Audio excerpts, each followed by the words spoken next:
we go. Okay, welcome everybody, and thank you for coming to 4 days of classes and showing up for yourself for this empowerment journey. You in charge of your life, #4Power. So today we're going to be talking about the last way that we give away our power, and that is with provision. It's surrounding provision. So to go over again the foundationals, which is, it's really my goal for everybody to have their own experience with themselves in this material and gain information and knowledge as I'm talking, but then take that into your own storyline and apply it in the ways that are really meaningful and resonate for you, and for you to drive your healing work or your empowerment work, however you want to apply it, into your own life, and you direct that. That's really my goal. And then I'm going to go over and do the screen share and show the little journal page that we have. So if anybody hasn't, I have to go find it. If anybody hasn't seen that yet, we can kind of know. Here we go. Nope, that's not what I want. This one. We're going to be filling in this very last column on the very right. Who am I looking to supply my provision? And that's for class today on 8-4. And the very first part is over here on the very left. Where am I giving away my power? What areas of your life do you want to change? And then every day in class, there's been options to go a little bit deeper according to whatever is resonating for you at that time, based on what's coming up in class times or afterwards, about how that's like looking specifically for you. Because if you can find out the specific places where you're losing those power leaks, then you can put your finger in the dam, like we keep talking about. Then you can start to turn that energy around and funnel it back to yourself instead of it flowing away from you, okay? So I need a podium. I say this every class. So the provision is about a couple of things, right?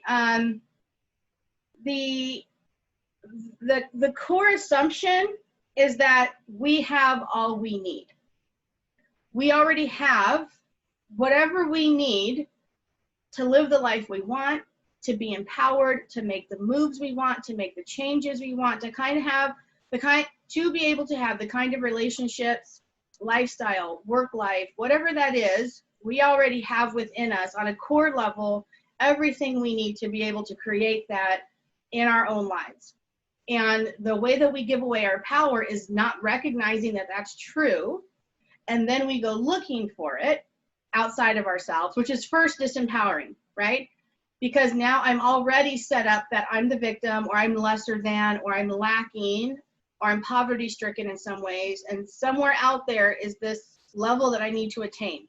So already we set ourselves up at this disparity of being less than something that is the goal that we want.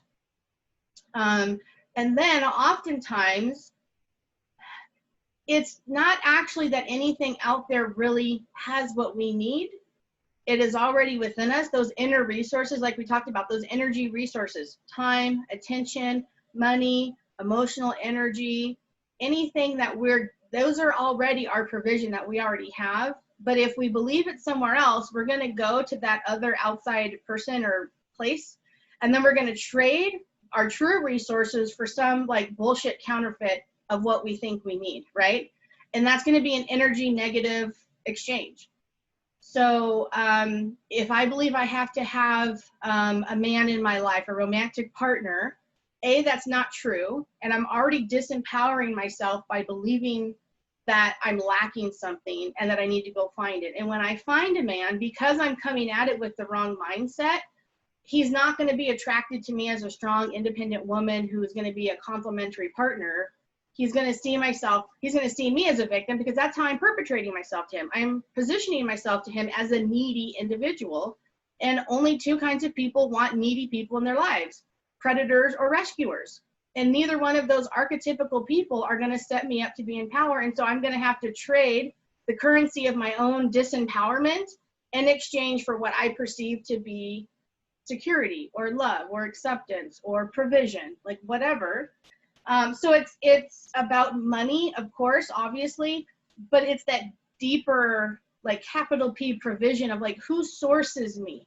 Where do I get my like life force from? Where do I get my creative juices from? Where do I get, you know, the power to get through a day? Not just who pays my rent and who pays my bills. It's where am I getting this energy for life from? And if I don't believe that I'm that person and that I already have it all within me, I'm going to be on this continual quest for something beyond myself, always outside of my reach. And normally I'm going to have to take the true treasure that I already am and squander it, right? I'm going to have to trade it at an energy loss to come up and be in possession of something that wasn't what I needed in the first place. So I want to talk about this term I'm using, like energy positive and energy negative, right? And it's something that you can look at, like to start with economically. If I have bread, if I need bread and I have $5 and, you know, bread costs $1, I can pay $1 to get the bread and it's a good trade. It's even, right? And really, I kind of like got something that I needed more than the money. So it's kind of positive in a way because I kind of walk away with more than what I had, right? So it's an exchange that's energy positive. Now, even if it's like charged $5, but I need it that bad, it's still an energy positive exchange because I needed that bread so bad that it's worth any amount of money, right? It's the value that I place on it. And, you know, but if I don't need it that much and I need other stuff, maybe I need eggs and maybe I need, you know, so it's like, then there's like this economic kind of shift that has to happen. So like on an economic basis, it's kind of foundational. It's really easy for us to think about, you know, trading one thing for another. And to broaden that allegory, illusion, metaphor, to broaden that concept, you know, gosh, like, so I'm gonna talk about work. So like one of the last, and work is one of the ways that I actually have this in my notes. My last job, I got paid the most amount of money that I've ever been paid before, but I always left energy negative because it wasn't the right fit. And so I had to expend so much energy to fit in and stuff myself into this like little sausage casing of a like thing that they wanted from me.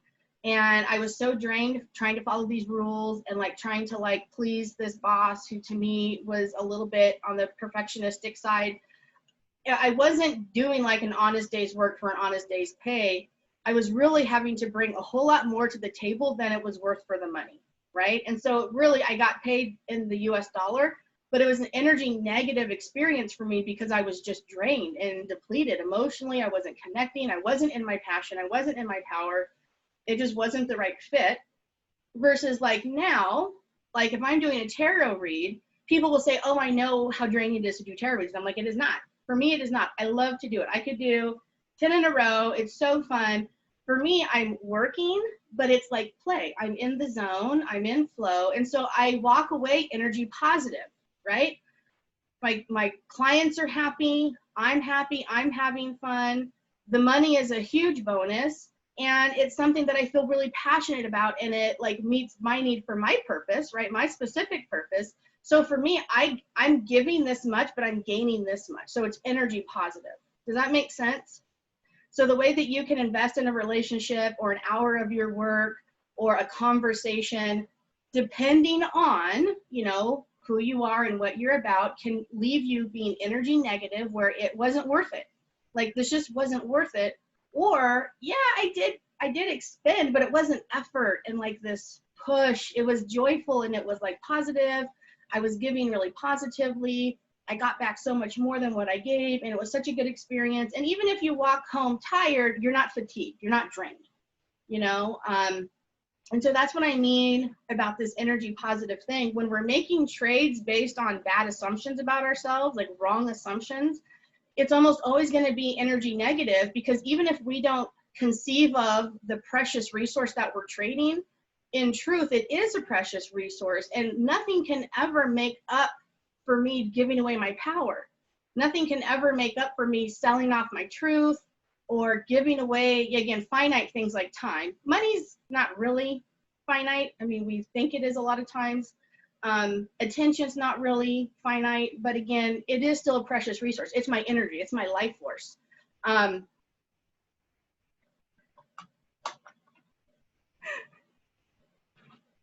You guys both went off camera, but like in the same direction. So it looked like you were talking.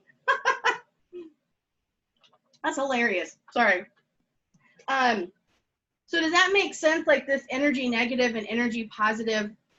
So part of recognizing that we contain already within us everything that we need for our life is really, again, making it precious and saying, I'm going to source this, again, directed towards myself for my own ends, to take care of myself, to bring me deeper into my purpose, instead of misusing it and trading at a deficit. I'm not going to trade it at a deficit. And a lot of us have been taught to, especially with work, but even, you know, the traditional view of marriage, the traditional view of maybe even like university and going to college, it is not, it's like it just makes dollars and cents. It doesn't really look to the person holistically. And especially when you look at things like opportunity cost, right? That's another big thing. So if I've got $10,000 and I spend it to go to college, great, I got a year of college. Or I could take that $10,000 and become an entrepreneur, and then I have like exponential earnings, right? I just multiplied it. Same thing with my energy. If I take that, well, and again, the opportunity cost is that I spent it on college, which is a finite resource to some degree, right? I got a thing back for it. The idea is that you can now do more with yourself, having had the degree. But I lost the opportunity to invest it in something else somewhere else. And so it's the same thing with our own energy, our own provision, is that when we don't recognize that we are rich and abundant in natural resources, you know, in our own energy field, we give it away. And also the opportunity cost that costs us, as far as, am I following my passion? Am I taking care of myself? Am I taking care of my family and my true dependents the way I really want to? Am I really showing up to my life the way I want to? And, you know, there have been a ton of times in my life where I wasn't able to do that because of the missed opportunity cost, because I was chasing after somebody else's approval or trying to get something from somebody, trying to work out some stupid bullshit problem in my head that wasn't real. I had a bunch of points on this one. This one can kind of be slippery.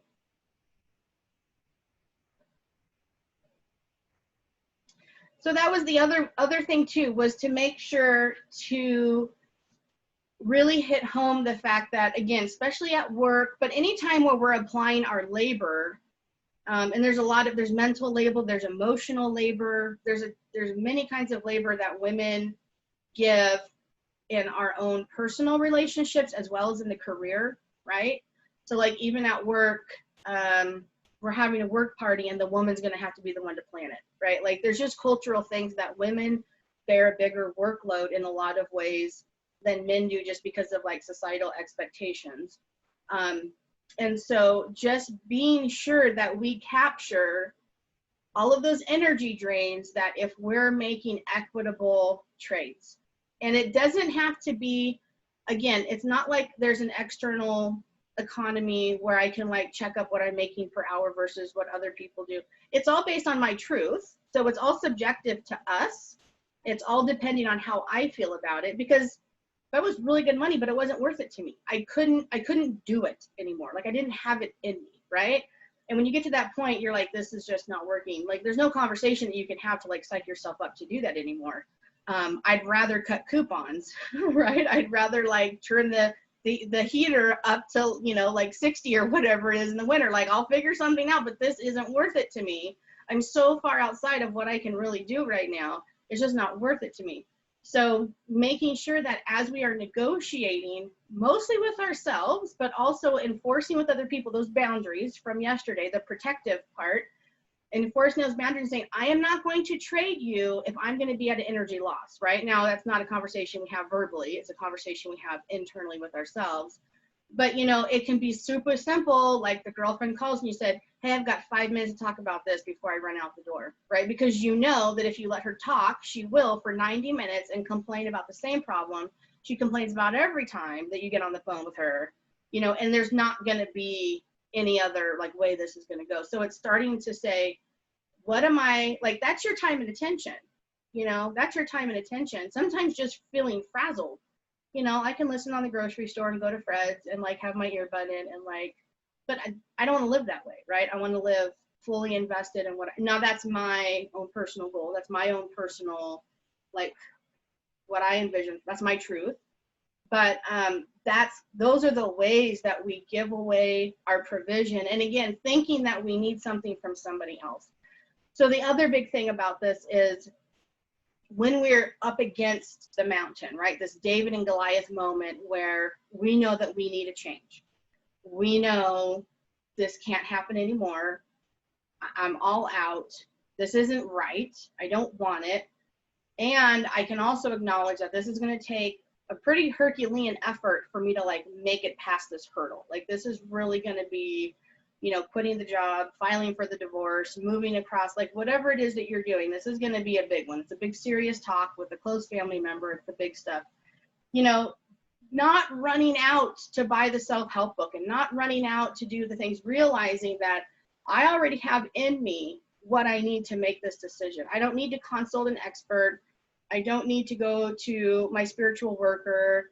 I don't need to do anything else other than look within and find that truth and, you know, mobilize my inner resources to move forward. Now, it doesn't mean that you don't get help or education or whatever when you need it, but that foundational belief that I already have what it takes to meet this, I don't know, challenge, goal, obstacle, like any of those, I already am those things. I don't have to go out and get an education or a certificate or have some doctor or psychologist monitor me or some odd thing. I don't need medication. Like I can just handle this because I am enough. And realizing that we are our own source.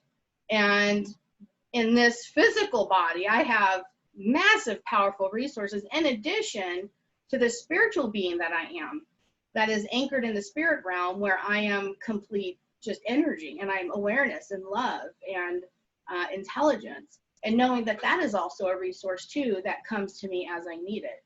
And when I need to go outside of myself, I will. And a lot of times we do take those outward steps. So I'm not saying to do that, but it's after we have already been informed from our deeper knowing that that's the path for us, right? There will be a lot of action in your life. There will be a lot of behavioral changes that somebody could look at you and say, wow, you've really lost the weight and got a new job and got the divorce. You got married. You did this. You did this. Oh my goodness, there's so much change. But that will be the evidence of, that will be the symptom of this inner marshaling of resources. Because what happens if we just make the outward changes, they don't last and they're not real. They're not convincing. And so they fall away really fast. And they don't really provide you with that peace or the empowerment, like that inward change. Because you can tell somebody when they've really had like this spiritual change and they've really changed like their own identity in their own eyes. You can see it on their face. Like they just look alive, they look perky, they look rested. I mean, they're just like a completely new person. And so that only comes by really coming from deep within yourself, from your own truth, and then moving that outward.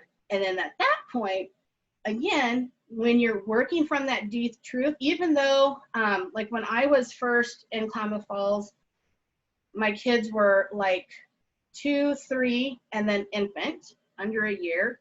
And I worked 40 hours. First time working mom of 2 kids, single working mom, had to get them to daycare. I had to pump while I was at work because my infant was still nursing. And I would come home, pick up the kids, and take them home. I was at an apartment, and it was during the winter. So I had to put the baby in the baby backpack, get the laundry on the weekends, take it down to the other apartment building, load them all up. Like everything was just 10 steps. And I had the energy for it because I was living my truth, and that fire inside me, that truth that I was drawing from my resources, gave me the energy to do that. And that was one of the best times of my life as far as like my career and being connected and feeling at peace in my body, like good in my home. I was never afraid to go to bed at that apartment by myself, you know, and I'm somebody like, I really like mom and dad to sleep down the hall for me. Like I really like somebody in the bed next to me at night, because I'm like, I've kind of gotten over that. But that was the first time where I just slept. And, you know, so it oftentimes will be even more difficult than you could even conceive of. When these changes are really needed, you're going to school, you're working through illness, healing, you're going to the doctors, like whatever it is your thing is. But because you're coming from this inner, really true part within you, you're going to have the energy to make all of that happen. And you're going to be energized during the day. Like you go home tired, but I was living in my truth and I was glowing. I loved being at work. I loved taking care of my kids. I loved that role. And so I was glowing and like really just, again, in my power, even though I was using up a lot of wattage. I mean, I was burning it. And you can't do that indefinitely, but as you grow, things change and you grow stronger, and then life situations move and shift. But yeah, that shouldn't be like an always. You shouldn't always be at that level. But again, harnessing those inner resources first before you go outside of yourself, knowing I am my own provision. You know, it's mostly about just realizing I am my own provision. Everything I need is already within me. I just need to bring out more of that. I don't need to get Oprah's opinion and Dr. Phil's opinion and my doctor and my girlfriend and my tarot reader and my pastor and my priest. You know, I don't need to go to my school counselor. I already have the wisdom, the truth, the knowledge, the guidance to make these decisions and to move forward in my truth. Yeah, I can do that. I already have that within me. I don't need to check with anybody. And giving ourselves permission to say my own truth is the most important, again, to do that and to start living that out, coming from that point. Yes, yes. Okay, I'm gonna breathe. Feedback, questions, comments from anybody?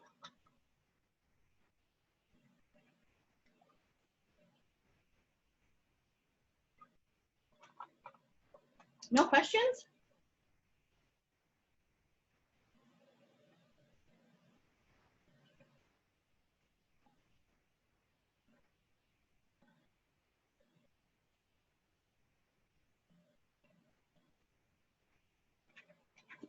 So yeah, I'll just close with that then. You know, just to reiterate that we already are all that we need, even if we're going through like a healing crisis physically, if you have cancer or some really big horrendous health scare, if you have an emotional healing and trauma, if there's other outward situations that need to be dealt with, the core energy is already inside of you. And again, you will live that out. You will get other help or collaborate with whoever you feel inspired to, and you already have that. So that power comes from knowing I have everything that I need to move forward. And I will also say, trusting the universe. Like luck is not a strategy, but at the same time, when you're moving forward with power, the world will come to meet you and greet you. And so it's knowing that I don't have to have this long-term strategy planned out. If I'm in my truth and my power, I can take the next step boldly. And I don't necessarily need to have like a 10-year plan. We really have like this business strategy and like 5-year, 10-year strategy from work and scholastics and the academic world. Like they're really big on that. But that's not a self-empowered way to be. Mostly because none of us actually think, like time is an illusion. Like that's a whole nother talk, but you guys get it. Time's an illusion. My power is now. My power is now in this minute. It is not in my strategy. It is not in my 5 or 10-year plan. My power is now and my resources are now. And so if I'm feeling, you know, shut out or locked out or optionless, I just need to remind myself to go inward, to touch in with those resources that are there. And that power, knowing that I am enough, is going to motivate me to go forward to do whatever I need to do and allow the world to come to greet me. There's so many miracles that happen when you're in your power and you're moving forward. The world responds to that. This time when I was in that house with the kids when they were really little, it was that fall. I think I moved in July. We moved in July, and that like August or September, I started getting mail. I started getting mail in the mailbox, and from people that I didn't know or completely anonymous. And it was cards and like well-wishers and women just sending like notes of encouragement or affirmation. Most of the people put money in there, there was, I think by the end of it, I had gotten like several $100s, and I was just getting money in the mail. I don't know. I did finally figure out who did it. But like, who could have orchestrated that, right? Like, how could you possibly plan? And it wasn't just the financial provision, which was so nice to have that extra cash, but it was having that support, and like knowing that the universe had like marshaled this little mini army to like just come and encourage me and kind of bolster me up at this time when I was burning high wattage and feeling like, how am I going to do this? Like, got to get the baby out the door. Then they poop on themselves, that whole thing. And so it was just like the universe lining up to help and support from completely ways that you could never know. That first house when I moved in, it was completely empty. And by the end of that first day, it was full of beds and furniture and linens and pots and pans. Like, when you move forward in your truth and you believe yourself to be your own resource and you're willing to act on that, the universe and people will respond. And really it's you, like, that's the whole metaphysical woo-woo part of it. Of course, it's like, it's you, like, it's us. But it will come to meet you, and it'll like hold your hand, from within you, and then from without, you'll have that support. And when you can trust that you know what to do in the moment, it gives you the courage, and it gives you the gumption, really, to make really big, bold steps. And again, to me, that is about empowerment, of being able to create change in your own life, from start to finish, right?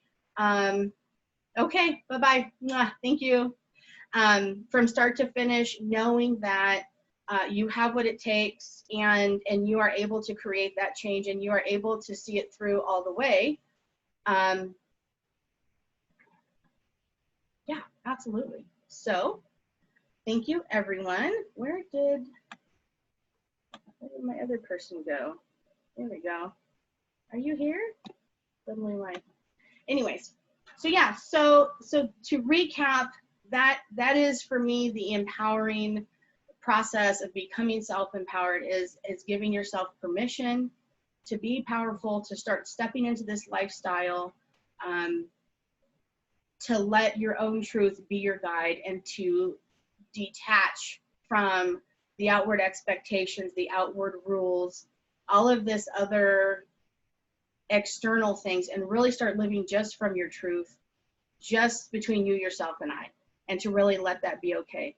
And then to move forward in your purpose of making yourself central to your own story, and then also investing yourself in what's important to you, what you live for, what makes your heart beat, what makes you excited, what catches you in the fields that you really believe in this life, that you want to devote your time and effort to, and letting that also be your guide as far as what you invest your time and energy to beyond yourself. And then going into your protection, and protecting your own energy, protecting your own resources, and seeing that they are precious, and making sure that you're holding space for your own container, your own energy field of time, energy, money, emotional work, any kind of energy that you expend, that you protect that, and that you do not let people come and take it from you in any manner, because you need that for you. And then lastly, to understand that you are your own provision, and that everything you need for this journey is already within you. The truth, the calling, every step along the way, the long-term vision, the short-term, step-by-step process is already within you. And all you need to do is continue to act that out and take steps on that. So this has been how we give away our power. And after this, I am offering a month-long, not one-on-one, month-long class on how to actively be re-empowered, to empower yourself, to invest your energy with practical skills, with attention from myself and from another community of women, about going on this journey and actively working that out. And if you're interested in that, that's going to be starting this week and running through the entire month of the rest of August. And I hope that for people that have resonated with this, that you will think about that, and let me know if you're interested. You are invited. And I thank everybody for coming. I thank everybody for showing up for yourselves. on this empowerment journey, and it has been my honor and my joy to share my story with you and to share my thoughts with you on this topic. And I thank you. I thank you. Thank you.